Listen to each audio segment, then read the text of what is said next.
Today I fucked up by using the toilet at an airport. I just came back from a business trip where my return flight was early in the morning. Since I'm not an early morning person and love my sleep, I got the bare minimum time to get ready, which is enough for me. So naturally I eat breakfast at the airport. It's then when I realized I need to use the toilet afterwards. It was a real bad pressure. So I did what I had to do. Since I wanted to avoid the water splash my holy parts, one put a layer of toilet paper on the water. Just 3 to 5 papers, nothing much. Typical procedure when I go outside. Little did I know airport toilets are not the most modern ones. So when I flush, the toilet gets clogged immediately from the first layer of paper I put. I figure there's a huge line of people waiting outside for their turn already, and only 2 toilet cabins. Naturally I can't leave the toilet clogged like this. Everyone's gonna stare. I start to panic, so I wait for the water tank to fill up again. And do the only thing I could think of. Try to flush again. Huge mistake. I immediately regret when I see the toilet filling up more and more. I try to stop the flooding but I can't. It overfills the bowl and floods everything. Before I can comprehend the amount of the mess, I hear distressed screams from the other cabin next door, followed by, "Ew, what's that?" I knew I was doomed to the point of no return. The queue outside didn't seem to have gotten smaller, only bigger. I stayed inside until I heard the door of the other cabin open and close a few times. I prepared myself for my walk of shame and just burst out of the cabin, saying, "I wouldn't use this toilet," when I see the next impatient person in queue making their way towards the now open cabin. I wash my hands and rush out, hoping nobody will recognize me. Felt like a criminal. Until my plane set off, I was scared that airport security or the person who I splashed with my intestines filling was gonna find me and hold me accountable. TLDR clogged the airport toilet and ended up flooding the only other cabin, too, with a never-ending queue outside. The real issue is TSA taking away our poop knives. Hold on. What airport only has 2 toilet stalls? You put 3-5 layers of paper in the toilet before you dumped, and then you added more after your dump, and you're surprised you blocked the toilet? It's not the toilet's fault you have a phobia about toilet water. Have a diet high in fiber and your Teflon stools will drop like missiles into the water and your ass would be clean as a whistle. Yep, you effed up. Some poor bastard has to clean up after you. You should have told a staff member. I've never seen such an intense debate about how much toilet paper someone used. Today I fucked up by sending my crush pictures of a dissected brain and heart. This happened 5 hours ago and I, 22, feel like an utterly creepy psychopath. My crush and I attend the same university but with different majors. I am on my way to become a doctor specializing in surgery, whereas my crush is pursuing an artsy degree. Yesterday, we were both hanging out on campus with mutual friends. At one point, one of the guys started to talk about a scuba diving incident, where an elderly person had a stroke and died on the boat. He got rolled up in a rug and stayed like that dead on the boat for a whole week until they were able to dock and get the dead man off the boat. This sparked a conversation amongst us because half of the group thought it would have been better to throw him into the sea and let him get eaten by the fish, and the other half thought that this would be morally wrong but probably the best thing to do anyway. I then made a connection to the brain and heart we recently dissected in one of our courses, and my crush seemed to be interested in what we did and asked some questions. Because I'm a horny woman in her early 20s, I wanted to text my crush today. Which I did. I sent 9 pictures of the heart and brain my group and I dissected. 9 pictures full of blood, scalpels, brain tissue and heart muscles. Each picture more gruesome than the one before. Well, needless to say, my wonderful, innocent crush, who has nothing to do with blood and organs butchered up on a table, did not appreciate those pictures at all. No response so far. Just utter silence. I have since pondered about names for a possible name change and which country I could move to. There is no way on earth that we will ever talk to each other again, because who in their right mind would ever want to hang out with someone who just sends around pictures of mushy brain and broken heart substances? Too long did not read. Out of horniness, I sent my crush pictures of a dissected heart and brain. It's like a cat bringing his human a dead mouse. I'm not really looking for slashed organ pictures, but I would greatly appreciate the gesture. I fail to see the connection between the crush's curiosity and your interests, your hoariness in sending the photos. That would probably be something more akin to you two expanding your platonic relationship as a greater base for a romantic, sexual relationship rather than them being sexual in nature. Unless of course the photos were sexual in nature for you, in which case, there are bigger fish to fry than a non-response from a crush. Don't send unsolicited organ pics. How many people gotta learn this lesson? TBH, that is absolutely something I would have done. Difference is, I would sit there thinking he was the weird one for having a problem with it. But that's just me.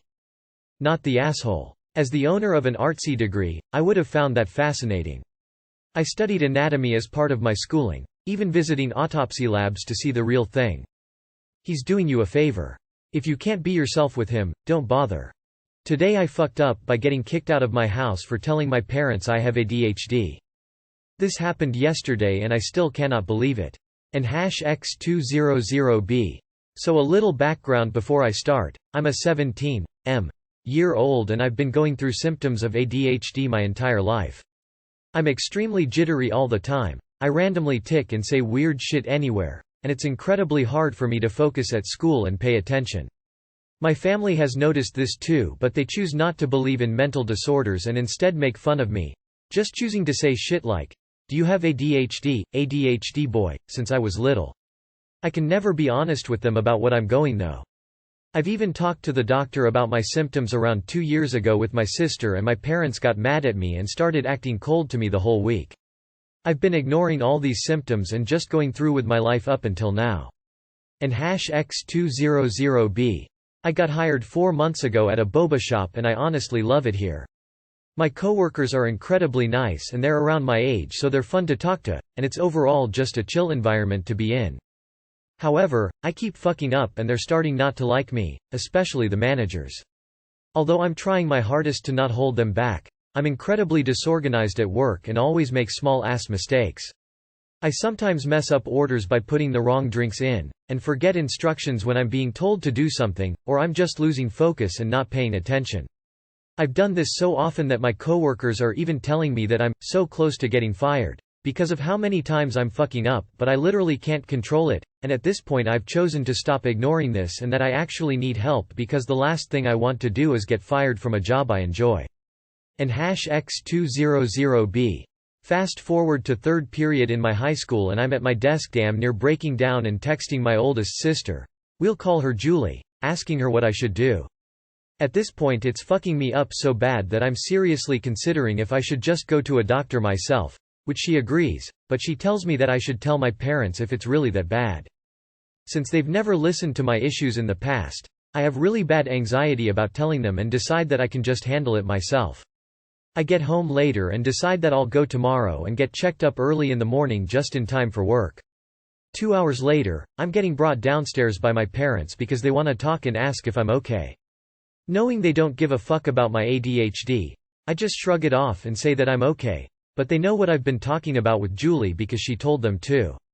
At this point my dad is over here yelling at me, trying to convince me that I'm just lazy, and starts explaining that the human mind inherits traits, or some stupid bullshit, and that since my room is always messy and disorganized because I don't want to clean it, I'm doing the same thing at work because I don't want to do anything, and that he knows what he's taking about because he took psychology in HS.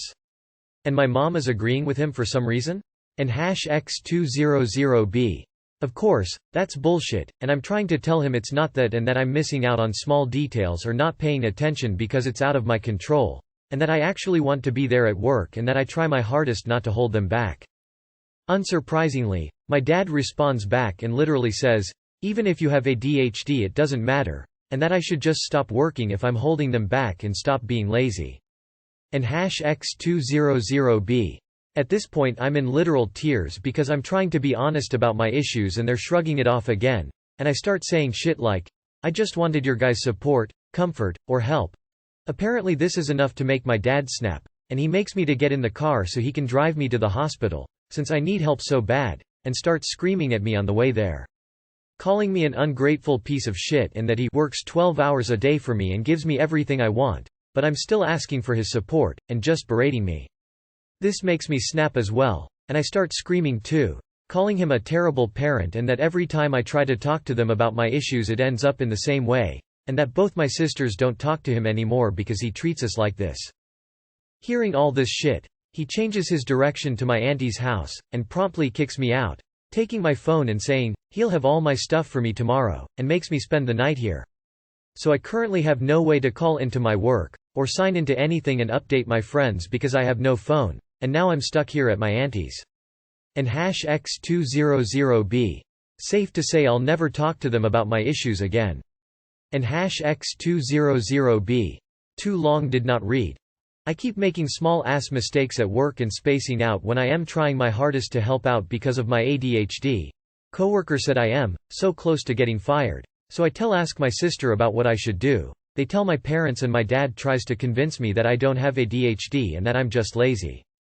Tells me I am ungrateful and a piece of shit because I said I just wanted their support and kicked me out of the house and I am now stuck at my auntie's. So if you're in the US, and since you're still a minor, this is a form of abuse and neglect. You should definitely try to talk to a school counselor or some other adult you trust. You are being verbally and emotionally abused and medically neglected. Please get help. Your dad is a complete piece of shit. Please don't blame yourself for any of this. Not your foo. This hurt to read. Sorry you're in this situation and I hope you find a way to properly care for yourself soon. I know how much it sucks to struggle with ADHD and constant fuck-ups. A good support system will help you go far, and no support system will make you fold in on yourself. You didn't do a single thing wrong, friend. I'm a fellow adder, with a batshit crazy dad, and I absolutely feel you, and understand the snap that happens when you can't take being yelled at unjustly anymore. And all of the other situations you've described. At double your age, I don't have any great advice for you, I wish I did. Some mediocre advice. One day at a time for now. Breathe. It's okay to just sit and breathe for a while. Lean on your friends. Find a non-self-destructive way to blow off some steam. Withholding healthcare is neglect. Yelling at you is verbal abuse. Abandoning you at your aunt's house to punish you for asking for healthcare is emotional abuse. That's 3 out of 5 types of abuse in this one story. I think it's time to plan your exit strategy. You will need a support system more than anything right now. Do you have a friend with a kind parent who might take you under their wing? Is there a teacher or counselor at school that you can trust enough to ask for help? As for the health care that you need, just go get it if you can. Your parents have neglected their job for 17 years. There is zero chance that they will change their ways now.